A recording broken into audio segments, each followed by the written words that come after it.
People always ask me, how long will it take? When will I be able to draw well?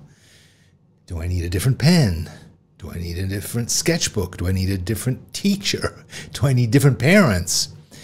And so this week I wrote an essay about these questions, and I want to share it with you. And if you'd like, I'm going to send you my essay every week that I write for free. And you can sign up at Danny'sEssays.com. I'm going to put the address here and in the notes below so you can subscribe whenever you want if you find these kinds of things interesting. Okay, so here's my essay. I've got it here on my phone. I drew my feet this morning.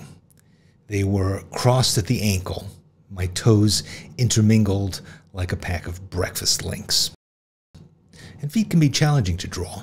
All that complex stuff at the toes end, and then a long stretch of undifferentiated nothing, and then the ankle bone, the Achilles tendon, the heel.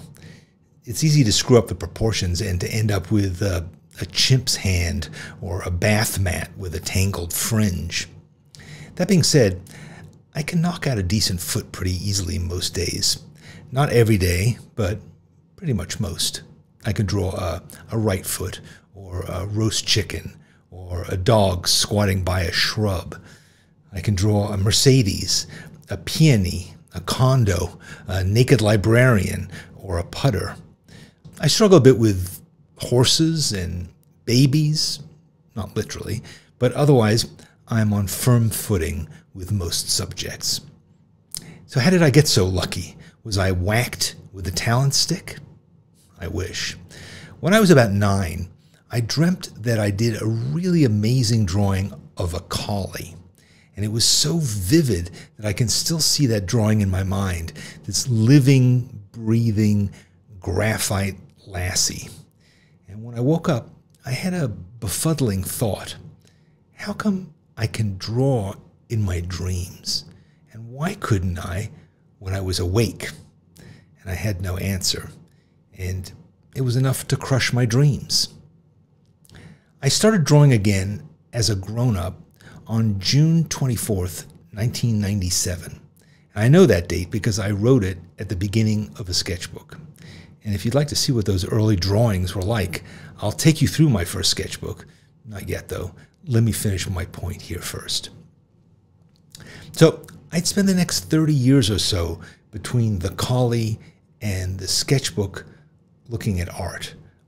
I knew how Schiele and Lautrec and Frazetta and Crumb and Eisner and Hogarth and Rockwell and so many others drew all sorts of things.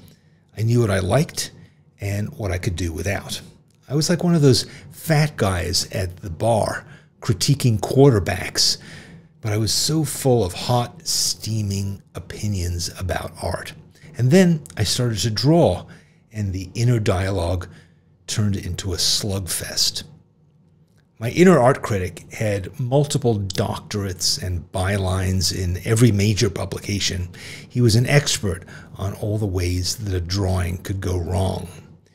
And in the other corner, weighing in at 90 pounds dripping wet, was my recently revived inner artist, fresh from Rip Van Winkle's cave, muscles atrophied from comatose decades, inexperienced, insecure, in for a drubbing.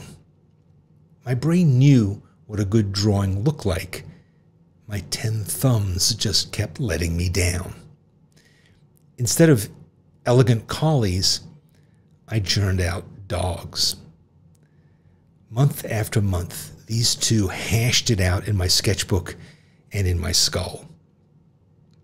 It would have been so easy to give in to my knowledgeable critic, to admit that I didn't know how to draw, and I never would. After all, the evidence was right in front of me on page after ham-fisted page. But I kept on going on for 2 reasons. First, inch by inch, I could feel myself making progress. Sometimes it was a step forward and 2 steps back, but over time, there were glimmers of hope. A line here, an angle there, a Occasionally, a drawing I really liked, no collies, but fewer hounds. And secondly, despite my failings, I was having fun. I let myself. I liked drawing, even badly. And the less I thought about whether I was making progress, the more fun I had, and the more progress I made. Instead of asking my critic for critique, I suggested that he occasionally give me advice. I told him, "We're not quitting this trip, so help me read the map." People always ask me, how long will it take? When will I be able to draw well? Do I need a different pen, a different book, a different teacher, different parents? And my answer is unsatisfying to most. I say, it depends. It depends a bit on luck, but mainly on effort. You have to make lots and lots of bad and then mediocre drawings before you get to good. You have to let yourself fail again and again without recrimination, without questioning the basic undertaking.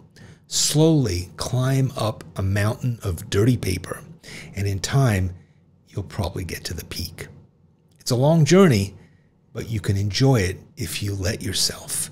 And perhaps you'll never draw that collie that I dreamt of, but that doesn't make it a waste of time. Keep going, and you'll find you're wiser, calmer, and filled with wonder. Make your goal to just enjoy the trip, every foot of it. Your pal, Danny. Oh, and P.S., if you'd like to see my first sketchbook, here's a video tour that I once made of it many years ago, just for you.